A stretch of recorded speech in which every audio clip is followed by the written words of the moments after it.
And as we watch the markets, the Dow is still holding on to pretty significant gains here at 1,206 points.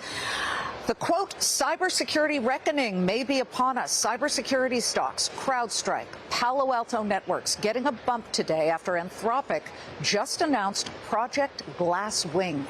It's a new cybersecurity initiative that uses the company and its new unreleased AI model, Claude Mythos's preview, to help protect critical software systems.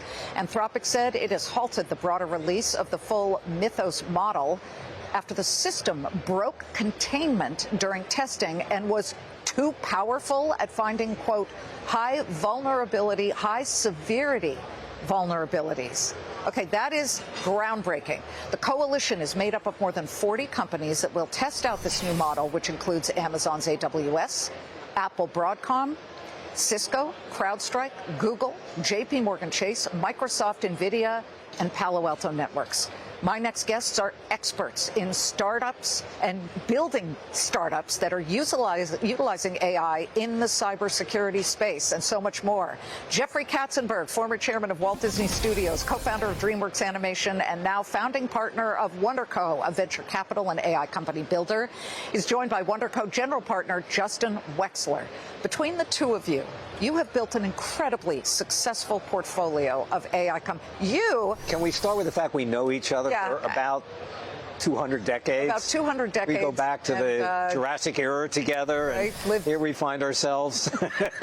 two blocks away from each other in Beverly Hills. Literally. Okay. All right. Justin's like, can we get on with the actual news here? Yeah. You guys have either been involved with or funded Databricks, Figma, Deal, Airtable, Cursor, Harvey AI, which, by the way, is upending the law firm industry with its legal digitizing platform. But tell me here, when you really look at what's happening at the HumanX conference, do you feel something different now, Jeff? Yeah, today there is still this incredible exuberance around all things AI. There is no question we're not in an evolutionary moment, we're in a revolutionary moment. And the spirit that exists here in San Francisco in particular right now is one that anything is possible. And it's a time where youngest and most interesting kids, and I literally mean kids, 15, 17, 18. I literally met a founder the other day. He's 13 years old. He's been coding since he was 8 years old. You know, now we all can code, by the way, just so you know. You're a coder, in case you didn't know that. Because of AI. So the level of excitement right now about the impossible suddenly being possible is tangible. It's real. It feels appropriate to be in San Francisco because this is a different kind of gold rush. Yeah, it's where it's the core. It's the center of the universe right now, and it's been transformative for the city of San Francisco. It is alive in a way that, you know, I've been coming up here now for, you know, I've been in business up here for 10 years. And what's happened in these last 2 years is remarkable. And it's actually quite exciting to be, you know, swimming in the lanes right now for us. Let's tell my buddy Stuart Varney, stop hating on California, Northern California, because I agree with you. Justin, the majority of companies in Wndr's portfolio focus on the future of work, on cybersecurity. We just had this story about Anthropic and its groundbreaking model that literally broke a lot of the system here. You know, how do you sniff out the winners? So, you know, we're looking for super ambitious founders that are truly, we talk about future work and enterprise, want to help these organizations transform how they do business. We've been fortunate to partner with some of the ones you've mentioned, but the founders that we've had most success with will really go to these companies, sit down with their leaders, and understand where can agentic workflows, where can AI automation play a huge role in helping in a really positive and revenue-generating way transform their organizations. So very specifically, our portfolio and our expertise has actually been around consumer cybersecurity. All of these things that you're talking about today, the headlines today, it's enterprise, and certainly that surface is gigantic. But for us, what we have focused on since 2018 is how do we make you, how do we make your kids, and how do we make your parents safe online? And what's happened, and you read about it, you hear about it all the time, we've all become so vulnerable today. And it's not that there are no solutions, and it's there's hundreds.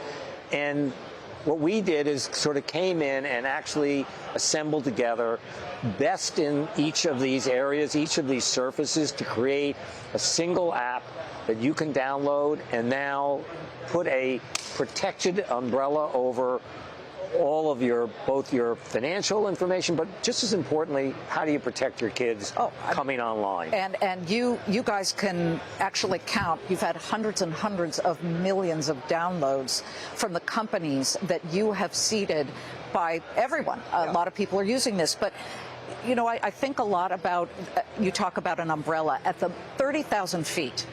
Who's getting shut out here in all of it? I remember going back, was it more than a decade, to DreamWorks Animation with you, and I was watching your animators in Pasadena creating How to Train Your Dragon, the original How to Train Your Dragon movie, and it was painstaking, and it took years. I think we've got some video there. You back then, oh, that's Vegas, but I'll tell you, you know, back then, rendering took months and months. And I haven't aged that much. That's pretty good, actually. We kind of look pretty decent 10 here. years ago. Wow. There I am at DreamWorks and with your animators. But my question is, you know, we've had a company called Luma AI on, and with just a subscription fee, people can put in a storyline and press a button, and an entire animated film comes out.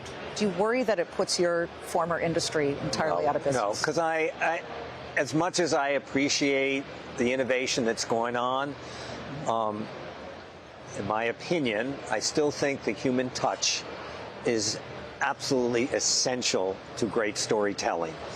And you know, the analogy I would make is there's a difference between prose and poetry.